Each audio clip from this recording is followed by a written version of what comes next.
Excel PU college ಗುರುವಾಯಿನಕೆರೆ, ಕರ್ನಾಟಕದ number 1 PU college. Admissions open now. Mahesh Shetty Timarodi ಮೇಲೆ double case ದಾಖಲಾಗಿದೆ. ಈಗ ಯಕ್ಷಗಾನ ಕಲಾವಿದರಿಗೆ ಅವಾಚ್ಯ ಶಬ್ದಗಳಿಂದ ನಿಂದಿಸಿ ಬೆದರಿಕೆಯನ್ನು ಹಾಕಿದ್ದಾರೆ ಮಹೇಶ್ ಶೆಟ್ಟಿ ತಿಮ್ರೋಡಿ. ಎರಡೆರಡು ಕೇಸ್, ಡಬಲ್ ಕೇಸ್ ಈಗ ಮಹೇಶ್ ಶೆಟ್ಟಿ ತಿಮ್ರೋಡಿ ಮೇಲೆ. ಒಂದು, ಯಕ್ಷಗಾನ ಕಲಾವಿದರಿಗೆ ಅವಾಚ್ಯ ಶಬ್ದಗಳಿಂದ ನಿಂದಿಸಿ ಬೆದರಿಕೆ ಹಾಕಿದ್ದಾರೆ ಅಂತ. ಅದು ಯಾರ ಮೇಲೆ? ಧರ್ಮಸ್ಥಳದ ಬುರುಡೆ ಗ್ಯಾಂಗ್ ಹೆಸರಿನಲ್ಲಿ ಯಕ್ಷಗಾನ ಪ್ರಸಂಗ. ಮಹೇಶ್ ಶೆಟ್ಟಿ ತಿಮ್ರೋಡಿ ಅವ್ರ ಮೇಲೆ ಈಗ ಬೆದರಿಕೆ ಹಾಕಿರುವಂಥ ಆರೋಪ. ಬುರುಡೆ ಪ್ರಕರಣದ ಆರೋಪಿ ಮಹೇಶ್ ಶೆಟ್ಟಿ ತಿಮ್ರೋಡಿ. SIT ತನಿಖೆಯಲ್ಲಿ ಪ್ರಕರಣದ ಸೂತ್ರಧಾರ ಮಹೇಶ್ ಶೆಟ್ಟಿ ತಿಮ್ರೋಡಿ ಅಂತ. ಬುರುಡೆ ಗ್ಯಾಂಗ್ ಹೆಸರಿನಲ್ಲಿ ಪ್ರದರ್ಶನಗೊಂಡಿದ್ದಂಥ ಯಕ್ಷಗಾನ ಪ್ರಸಂಗ 6 ತಿಂಗಳ ಹಿಂದೆ ಮಂಗಳೂರಿನ ಕೇಬಲ್ ವಾಹಿನಿಯಲ್ಲಿ ಪ್ರಸಾರವಾಗಿತ್ತು.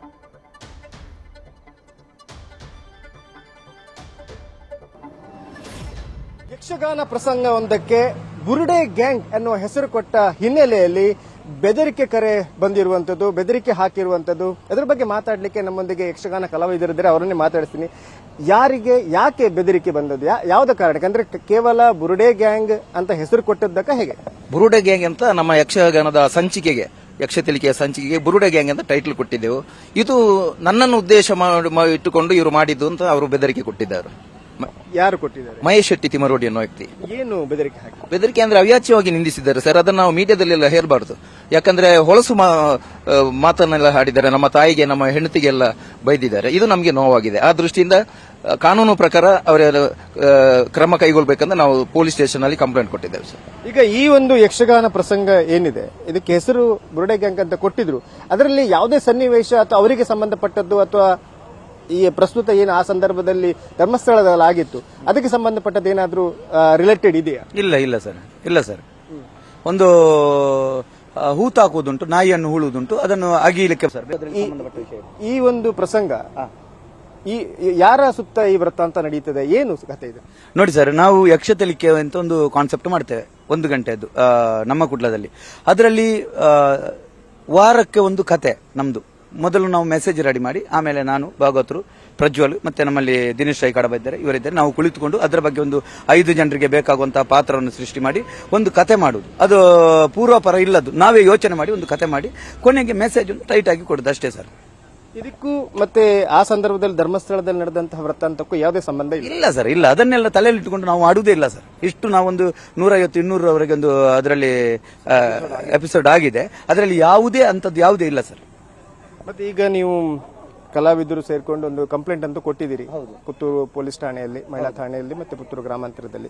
ಏನು ಒತ್ತಾಯ ಮಾಡ್ತೀರಿ ಸರ್? ನೋಡಿ, ಕಲಾವಿದರು ಎಲ್ಲ ಸೇರಿಕೊಂಡು ಕೊಟ್ಟದ್ದಲ್ಲ, ಇವರು ವೈಯಕ್ತಿಕವಾಗಿ ಅವರು ಕೊಟ್ಟಿದ್ದಾರೆ. ಮತ್ತೆ ನಾನು ನನ್ನ ತಾಯಿಯನ್ನು ಕರ್ಕೊಂಡೋಗಿ, ತಾಯಿಗೆ ಎಲ್ಲ ಅವಶ್ಯವಾಗಿ ಬೈದದ್ದಕ್ಕೆ ತಾಯಿಯ ಒಪ್ಪಿಗೆ ಇಟ್ಕೊಂಡು ತಾಯಿ ಕೊಡ್ಲೇಬೇಕು ಅಂತ ಹೇಳಿದಕ್ಕೆ ಕರ್ಕೊಂಡೋಗಿ ಮಹಿಳಾ ಠಾಣೆಯಲ್ಲಿ ಕಂಪ್ಲೇಂಟ್ ಕೊಟ್ಟಿದ್ದೇವೆ ಸರ್. ನಮಗೆ ನ್ಯಾಯ ಬೇಕು. ಯಾಕಂತ ಹೇಳಿದ್ರೆ ನಾವು ದುಡ್ದು ತಿನ್ನುವರು. ಆ ಜನ ಹೇಳಿದೆ ಉಂಡು ಅಕ್ಳಿಗೆ ಉಂಡು, ಅವರಿಗೆ ಉಂಟು ಅಂತ ಹೇಳಿದೆ. ಹಾಗಿರುವಾಗ ಅವರು ಯಾಕೆ ಹೇಳಿದ್ದಾರೆ, ಯಾವ ಉದ್ದೇಶದಿಂದ ಹೇಳಿದ್ದಾರೆ ಅಂತ ನಮಗೆ ಗೊತ್ತಿಲ್ಲ. ಹಾಗಿರುವಾಗ ನಮಗೆ ನ್ಯಾಯ ಬೇಕು, ನ್ಯಾಯ ಕೊಡಿಸ್ತೇವೆ ಅಂತ ಹೇಳಿ FIR ಮಾಡಿದ್ದಾರೆ. ಆದಷ್ಟು ಬೇಗ ಇದರ ಬಗ್ಗೆ ತೀರ್ಪು ಬರ್ತದೆ, ತೀರ್ಮಾನ ನಾವು ಕೊಡಿಸ್ತೇವೆ, ನ್ಯಾಯ ಕೊಡಿಸ್ತೇವೆ ಅಂತ ಹೇಳಿದ್ದಾರೆ ಸರ್. ಯಾಕಂದ್ರೆ ಈಗಾಗಲೇ ಮಹೇಶ್ ಶೆಟ್ಟಿ ತಿಮ್ಮರೋಡಿ ಗಡಿಪಾರು ಅವರು ತಲೆಮರೆಸ್ಕೊಂಡಿದ್ದ, ಗಡಿಪಾರು ಆದೇಶ ಆಗಿದೆ, ತಲೆಮರೆಸ್ಕೊಂಡಿದ್ದಾರೆ. ಆದ್ರೂ ಅವರಿಗೆ ನಿಮ್ಗೆ ಫೋನ್ ಮಾಡಿ ಬೆದರಿಕೆ ಹಾಕ್ತಾರೆ ಅಂತ ಹೇಳಿದ್ರೆ ಹೇಗೆ? ಅದೇ ಅವರು ಅದರಲ್ಲಿ ಆಡಿಯೋದಲ್ಲಿ ಹೇಳ್ತಾರೆ, ನನಗೆ 7 ತಿಂಗಳು ಗಡಿಪಾರು ಉಂಟು, ಹಾಗಾಗಿ ನಾನು ಫೋನ್ ನೋಡಲಿಲ್ಲ. ಈಗ ಗಡಿಪಾರಿನ ಡೇಟ್ ಆಗೋದಕ್ಕಿಂತ ಮುಂಚೆ ಅವರು ಹೇಗೆ ಮೊಬೈಲ್ ಯೂಸ್ ಮಾಡಿದ್ರು ಎನ್ನುವುದಲ್ವಾ ಪ್ರಶ್ನೆ ಆಗಿರೋದು. ಅದು ನಮಗೆ ಅಗತ್ಯ ಇಲ್ಲ. ಅವರಿಗೆ ಗಡಿಪಾರ ಆಗಿದೆ, ಅವರು ಎಲ್ಲಿ ಹೋಗಿದ್ದಾರೆ ಅದು ನಮಗೆ ಬೇಡ. ಆದರೆ ನಮ್ಮ ಮನೆಯವರ ಬಗ್ಗೆ ಮಾತಾಡಿದ್ಯಾಕೆ? ನಮ್ಮದು ಪ್ರಾಬ್ಲಮ್ ಅಷ್ಟೇ. ನಮ್ಮ ಮನೆಯವರ ಬಗ್ಗೆ ನಾವು ನಮ್ಮ ಮನೆಯವರನ್ನು ಯಾರಿಗೂ ಬೈಗುಳು ತಿನ್ನಿಸಬೇಕು ಅಂತ ನಾವು ಎಲ್ಲಿಯೂ ತಂದವರನ್ನು ಇಟ್ಟದ್ದಲ್ಲ. ಮನೆಯವರನ್ನು ನಾವು ದುಡಿಯುವುದು ನಮ್ಮ ಮನೆಯವರ ಮರ್ಯಾದೆ ಉಳಿಸುವುದಕ್ಕೆ. ನಮ್ಮ ಮರ್ಯಾದೆಯನ್ನು, ನಮ್ಮ ಮನೆಯವರ ಮರ್ಯಾದೆಯನ್ನು ಇವರೆಂಥದ್ದು ಕ್ರಯ ಕೊಡುವುದು? ನಮ್ಮದಷ್ಟೇ. ನಮಗೆ ನ್ಯಾಯ ಬೇಕು. ಈಗ ಅದೊಂದು ಫ್ಯಾಷನ್ ಆಗಿದೆ ಸರ್ ಸಮಾಜದಲ್ಲಿ. ಕಲಾವಿದರ ಬಗ್ಗೆ ಮಾತಾಡಿದ್ರೆ ನಾನು ದೊಡ್ಡವನಾಗ್ತೇನೆ ಎನ್ನುವಂತ ಒಂದು ಭಾವನೆ ಉಂಟು ತುಂಬಾ ಜನರಿಗೆ. ಹಾಗಾಗಿ ಆಗಿರಲೂಬಹುದು. ನ್ಯೂಸ್ ಫಸ್ಟ್, ನಿರ್ಭೀತಿಯಿಂದ ನಿಮ್ಮ ಪರವಾಗಿ.